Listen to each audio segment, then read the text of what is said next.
Go ahead. Franchise, the etymology and definition. A special right or like a privileges. A grant of sovereignty of government. Also a national sovereignty of nobility, of character. Yeah, so you can place, this place just a franchise. They have nobility here. They can do anything they want. It's privileged, and they free to do anything they want. They got that sovereignty, which means free. They got sovereignty to do anything and make as much money. So at least they look at the place as a franchise. It's a sports team. And this place is a corporation, which is why they changed the name from United States of America to just the United States in all capital letters. See, Esau play on wicked shit like capitalization.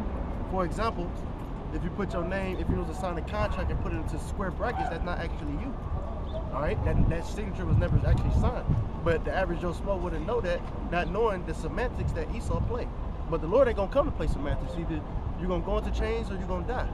All right, be resurrected and given the same option again. You know what I'm saying? Hell, we gonna have fun with you Edomites, man. We got the power to do everything. All right, we're gonna be able to kill you, bring you back to life, kill you again for the fuck of it. You know, you gotta get that in Joel 3. Yeah, if you got some.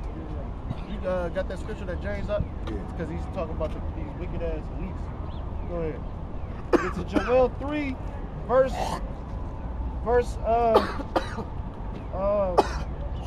6. And the children also of Judah and the children of Jerusalem have ye sold to the Grecians, that ye might remove them far from their borders. But behold, I will write them out of the place whether ye have sold them, and will return your recompense upon your own head.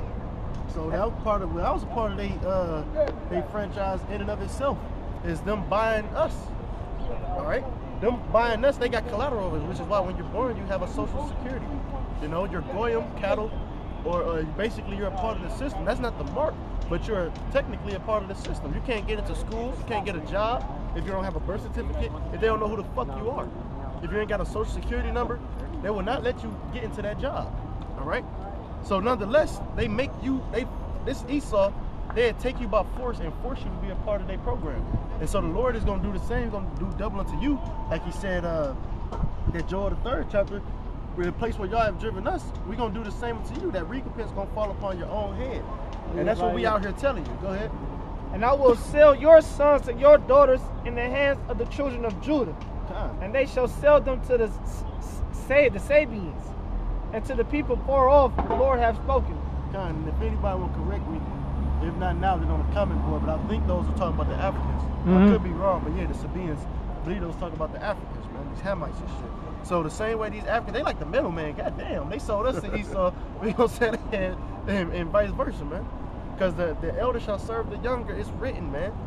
And it's just true. We're seeing these things come to pass on a small scale, but in due season, it's going to be on a larger scale. So keep going at James.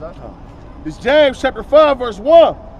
Go to now, ye rich men, weep and howl for your miseries that shall come upon you. You rich men, all right? Go and howl for the misery that shall come upon you. Now, y'all know about the scripture in Ecclesiastes that talk about how the servant riding upon the horse, and you seen.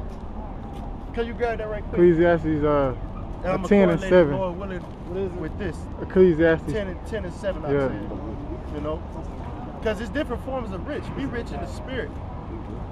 Esau, they rich with wealth. The scriptures tell us labor not to be rich. You know, I'm talking about wealth, because the Lord is going to give us that in due season. You don't want to receive your consolation too soon, is what I'm trying to say. So, brother, by the grad, Chris, you dropped that James, didn't you? You dropped that James? Sorry, go ahead. He said 10 and 7. Huh. Ecclesiastes chapter 10, verse 7. I have seen servants upon horses, and princes walking their service upon the earth. God, and the princes walking their service upon the earth. Go back to that James, by the way. All right? And, it's a little bit more than Ecclesiastes. You got to get to the part. Verse 8. He that diggeth for pit shall fall into it. Whosoever break... I'm talking about the one that, they talk about how the rich sit in a low place. That was just... Okay, bring that back. No, that's 5 saying great dignity. I'm sorry, 6. That's 7, 6.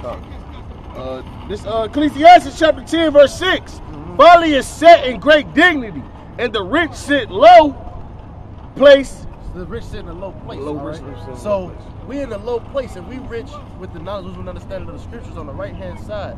Now these rich men that it's talking about, if you could grab again that James, James 5 and 1, it's talking about these on the left hand side, these elite.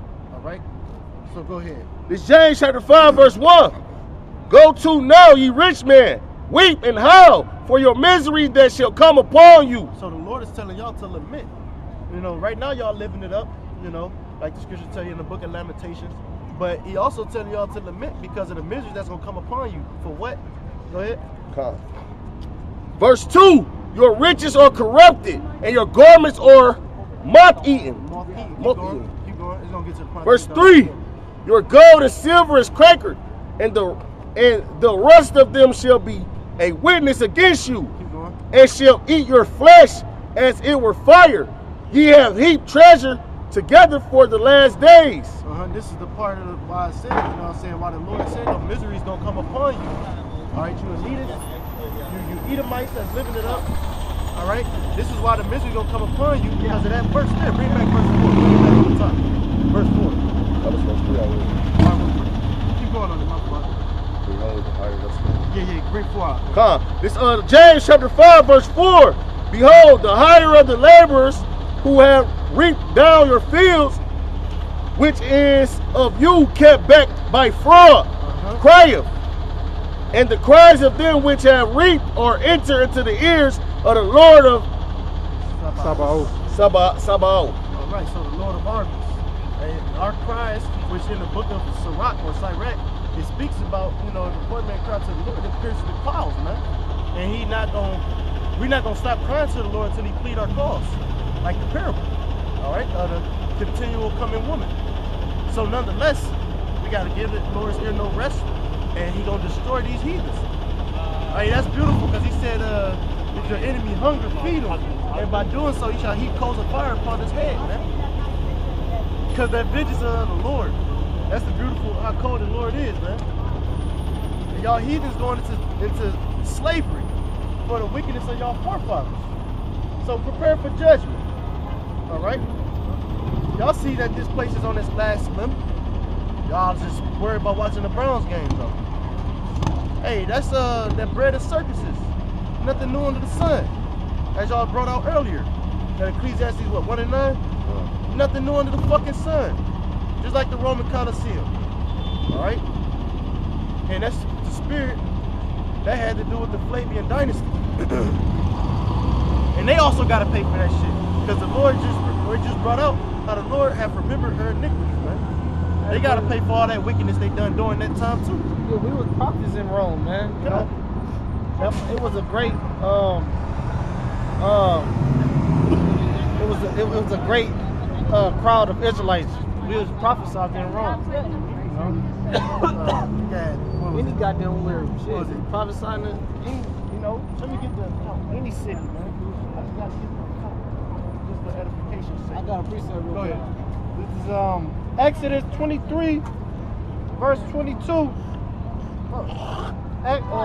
Exodus 23, verse 22.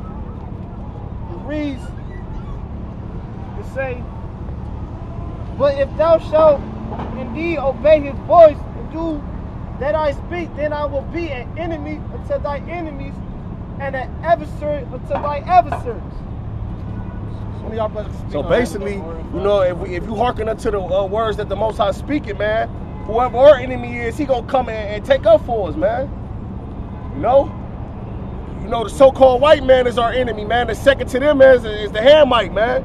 So we ain't got to worry about nothing. We ain't got to worry about recompensing our enemy, man. And all we got to do is listen to what the Most High say, man, and try to keep the statutes and commandments. And he gonna come do what we you know, he gonna let us free, man. Basically, man. An adversary means enemy. That was it. So just for the statement that I made going into them, you know, you had different guys who got to pay for the sin. This is how you know there was Edomites. You know, speak about Vespasia, who increased the taxation and the public finances, just like a fucking Edomite, who would go and instead of allowing you to park free during an event like this, they'd charge you $30 for a special event, and then put up where you could park at, you know what I'm saying, a sign saying police order, no parking here. So if you park there, you know what I'm saying, you get told, now you got to pay a fine, so they can get some snaps about you any way, shape, form, or fashion. They're going to get some money about you. They got tow trucks lined up. That's what I'm saying. That's the point I'm saying. So nonetheless, that's just like in the ancient world, there's nothing new under the sun. Then you had Titus, all right, who had, he said, remember for his destruction of Jerusalem in the temple in 70 AD. So he played a role in the abomination that make it desolate, mentioned in the book of Daniel. All right, they got to pay for shit back then too. And last but not least, I'm gonna just keep them short. You know, Domitian, time of what? The Flavian dynasty. He had to do with the downfall and destruction of us in 70 AD. Well, man, I just read the whole little quick summary. It says Titus, remember for his destruction of Jerusalem and the temple in 70 AD, he created the amphitheatrum, which is that Colosseum, the amphitheatrum. Flavian in 80 AD, aka the Roman Colosseum, situated near the colossal statue of Nero, the former emperor. All right, and I ain't gonna go all into that detail, but nonetheless, they gotta pay for that shit as well, which in those Colosseums, they had us, of course, giving them a show. They wasn't sacrificing their own people. They were sacrificing us. All right, they wanted to see bloodshed. And so the Lord is gonna, he said, see if thou hast not hated blood, blood shall pursue thee. And that's in the scriptures.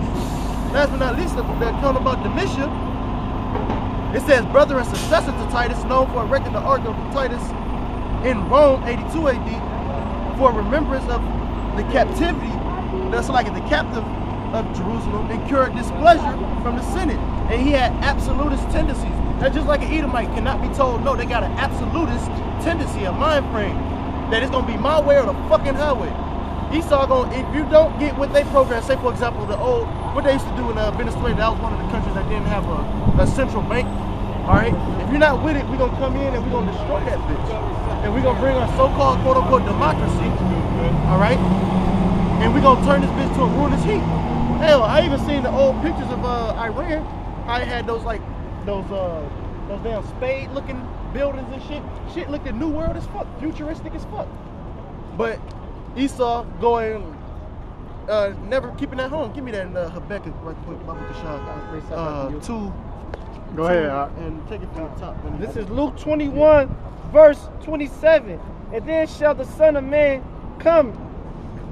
coming in clouds with power and great glory. Right? And then it say, I was getting a phone call. And when these things begin to come to pass, then look up and lift up your heads, and your redemption draw nigh. Yeah, man, that's the point, man. We're coming to the time when Yahweh Shah is coming to visit this world he created. God, hey, if I can laugh back off you, he said that they shall fight with the Lord in the air. All right, I'm about to find that scripture right quick. Oh, that's Thessalonians. Can you grab? You know which one it is? Yeah, I'll find it real quick. Baba Kashah. So we're gonna fight with the Lord in the air, man. Hey, we're gonna get those spiritual powers. The brother had me grab, but I didn't bring it out. That Psalms 110. You know, that people shall be willing in the day of thy power. We're gonna grab that too. After you get this Habakkuk, grab that Psalms 110. Habakkuk, yeah, bring out Habakkuk 2 and 1.